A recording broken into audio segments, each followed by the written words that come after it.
Nolāpītie putni, kad jūs beidzot izmirsiet?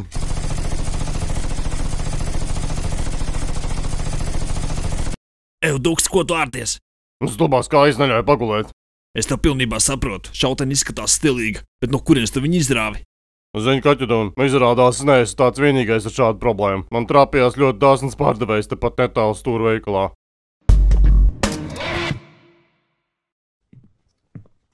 Es esmu sveicināts, dēls. Vai varu kā pakalpot? Tu teiks, tāpat vien šejieni nenāktu. Ja tev prātā ir mani aplaupīt, tad rēķinies ar to, ka man zem galda stāv otrā pasaules kara ložmetais MG42.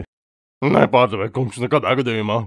Es gribētu iegādāties pneumatisko pistoli. Kam tev ko tādu, dēliņ? Ies ielās tēlot vietējo gangsteru? Vispār man ir problēmas ar kājām. Kājas? Tu teici kājas? Tie bezskaunīgie cīniskie radījumi sen jau bija jāpadzen no pilsētas. Nevar nepiekrist jums, sar. Tāpēc nevajag tev šīs bērnu pistoles, bet gan ko šādu. Tev vispār atļauj ir? Kāda atļauja? Duksi, kā tu nesaproti, ka par nelikumīgu šaušanu civilās vietās un bez licences tev var iemest ķurķī? Atķurķīti ir bezmaksas frī kartupeļi un zīpolu gredzentiņi. Tu vari vismaz uz 1 sekundi nedomāt par ēdienu. Mums var būt nopietnas problēmas.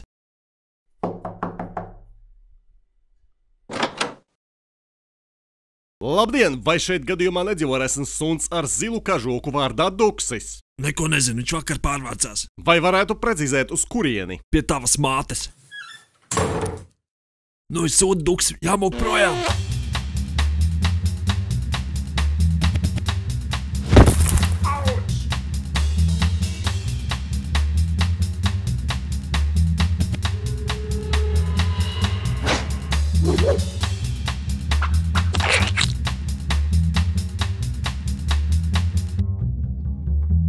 Cik pasakaini sajūta, tagad mēs esam sūdos līdz ausīm. Tā labi, Kaķedon, ko ņemies? Man ganomīta teiktu, ka viss, kas dabisks, ir skaists. Jā, protams, kā tad. Ko tavu vecmāmiņa teikt, ja viņa redzētu, ka tu šauj ar automātu pa putniem, ko? Gan jau uztaisīt kāds viesmaizīti.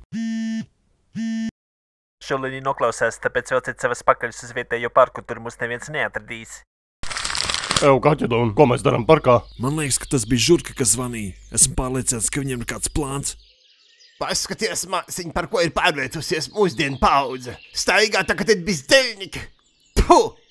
Jā, labāk būtu gājuši strādāt no lapītē dikdeņa. Kā jūs nesaprotat, ka katra jūsu mazākā kļūda var sagraut manas nākotnes plānus? Piedod, vecīt, bet Duksim bija problēmas ar kājām. Ņāties globē putne, apkakā logus, izmētā atkritumus un bezjēdzīgi ķērts. Teorētiski šo incidentu varējām risināt mierīgākā veidā. Atgādināšu, ka zem jūsu dzīves vietas atrodas mana laboratorija, kur tagad ir pakļauta briesmām. Kurš to būtu domājis, ka zem pamestas mājas atradīsim veselu laboratoriju? Labāk paskaties uz šo, kā tu domā, kas tas pa vērķi. Ej, tu dir, steidzami izsaucu papildspēkus. Mēs tikko zaudējām kolēģi. Notikuma vietā uzdarbojas maniaks. Es, protams, esmu ļoti vīlies jūsos, bet tikai tāpēc, ka mēs esam kaimiņi, es šoreiz jums piedošu. Sorry, vecīt, bet es nejūtos vainīgs. Šoreiz tas ir Dukša kaisaks. Nekā nebija. Pie visa vainīgas ir stulbās kājas. Labi, tam vairs nav nozīmes, tagad atliek tikai viens variants.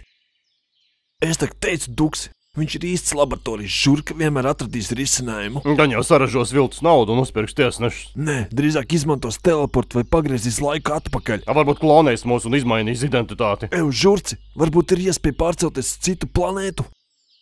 Jums derētu mazliet piebremzēt ar to multiņu skatīšanos, man nekas cits neatliek, kā rīkoties šādi.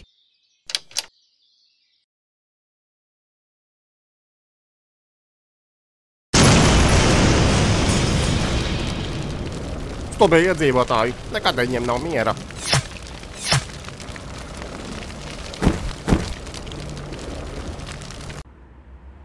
Vai redzi, Duksi, cik vienkārši šo problēmu varējām risināt jau no paša sākuma?